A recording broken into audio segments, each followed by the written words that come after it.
അന്ന് ഒറ്റ മുറിയുള്ള വീട്ടിൽ 5-10 പേർ ഒരുമിച്ചു താമസിച്ചിരുന്നു.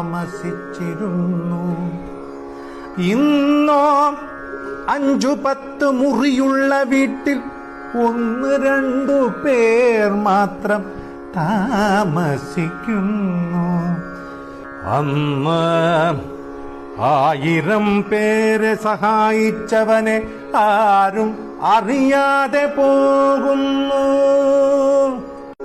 ഇന്നോ ഒരാളെ സഹായിച്ചവനെ 1000 പേർ അറിയുന്നു.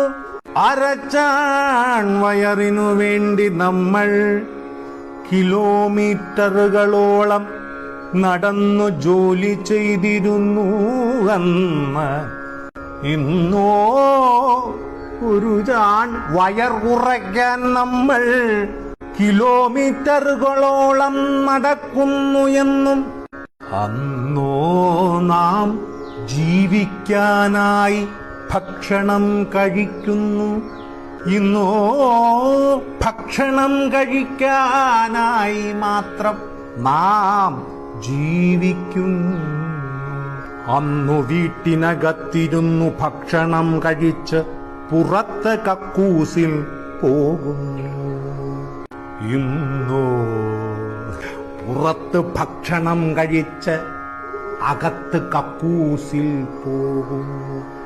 അന്ന് അധ്യാപകരുടെ കയ്യിൽ നിന്ന് അടികിട്ടാതിരിക്കാൻ കുട്ടികൾ പ്രാർത്ഥിക്കുന്നു. ഇന്നോ കുട്ടികളുടെ തല്ലുമേടിക്കാതിരിക്കാൻ അധ്യാപകർ പ്രാർത്ഥിക്കുന്നു.